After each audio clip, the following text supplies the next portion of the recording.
अक्सर हमने आसपास में ऐसे बहुत से लोगों को देखा होगा जो दूसरों से कम अक्लमंद होते हैं।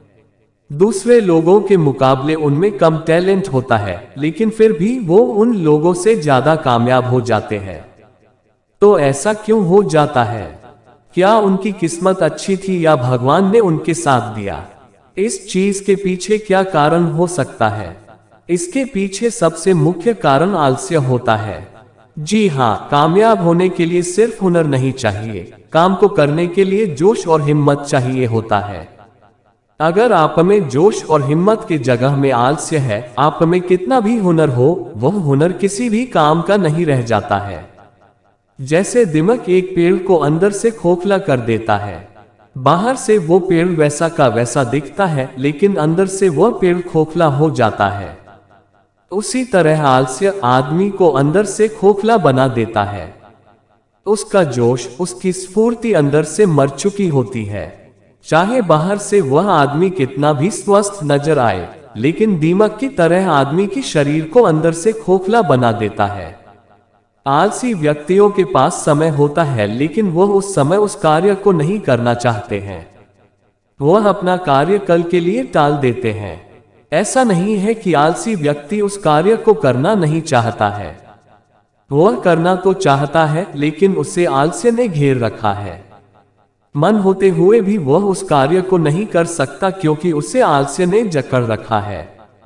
ऐसे ही आलसी व्यक्ति जीवन में आने वाले कार्यों को सही समय पर नहीं कर सकता, क्योंकि वह आलस्य के कैद में है।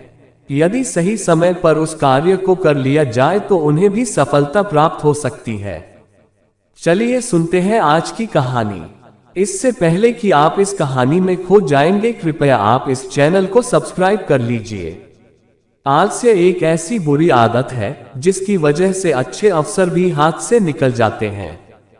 इस बुराई को जल्दी से जल्दी छोड़ देने में ही भलाई होती है। आलस्य की वजह से नुकसान कैसे हो सकता है, इस संबंध में एक लोक कथा प्रचलित है। लोक कथा के अनुसार पुराने समय में किसी आश्रम में गुरु अपने एक शिष्य के साथ रहते थे। गुरु बहुत विद्वान थे। आसपास के लोग उनके प्रवचन सुनने आते थे। उनका शिष्य बहुत आलसी था। इस वजह से गुरु को शिष्य के भविष्य को लेकर चिंता बनी रहती थी। शिष्य की शिक्षा पूरी होने वाली थी, लेकिन वह अभी तक समय का मूल्य नहीं समझ सका था। वह किसी भी काम को टालते रहता था। गुरु ने सोचा कि शिष्य को समय का महत्व नहीं समझाया तो इसका जीवन बर्बाद हो सकता है। एक दिन गुरु ने आलसी शिष्य को एक पत्थर देते हुए कहा कि ये पारस पत्थर है। इससे तुम जितना चाहो उतना सोना बना सकते हो, लेकिन तुम्हारे पास सिर्फ 2 ही दिन है। इससे तुम्हारा भविष्य सुधर सकता है।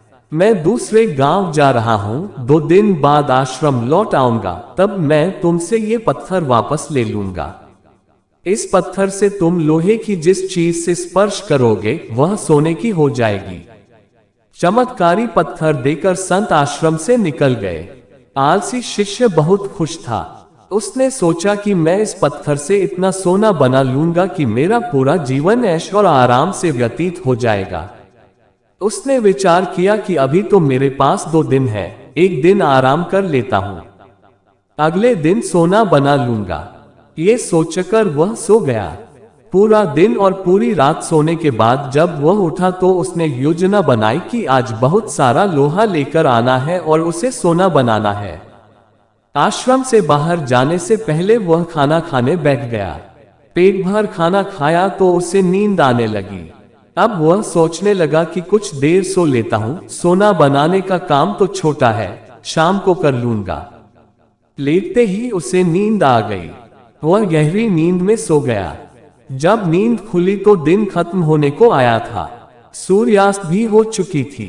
दिन खत्म होते ही गुरु आश्रम में लौट आए। गुरु ने शिष्य से वह पत्थर वापस ले लिया। अब शिष्य को इस बात का एहसास हो गया कि आलस्य की वजह से उसने प्राप्त किया हुआ सुनहरा अवसर खो दिया है। उसे बहुत अफसोस हुआ। शिष्य ने गुरु के सामने संकल्प लिया कि अब से वह कभी भी समय को बर्बाद नहीं करेगा और आलस्य को त्याग देगा। इसके बाद शिष्य का जीवन बदल चुका था। वह मेहनत करने लगा था और जल्दी ही उसने अपनी मेहनत से धन कमाना भी शुरू कर दिया। आज की यह कहानी से हमें ये सीख मिलती है कि जो आदमी समय का उपयोग करना नहीं जानता वह कभी सफल नहीं हो सकता है। इसलिए ये सत्य है कि कभी भी आलस नहीं करना चाहिए, क्योंकि आलस मनुष्य का सबसे बड़ा दुश्मन होता है। जब तक ये है तब तक कोई भी इंसान अपने जीवन को ऊंचाइयों पर नहीं ले जा सकता है। इसलिए हमें कभी भी आलस नहीं करना चाहिए।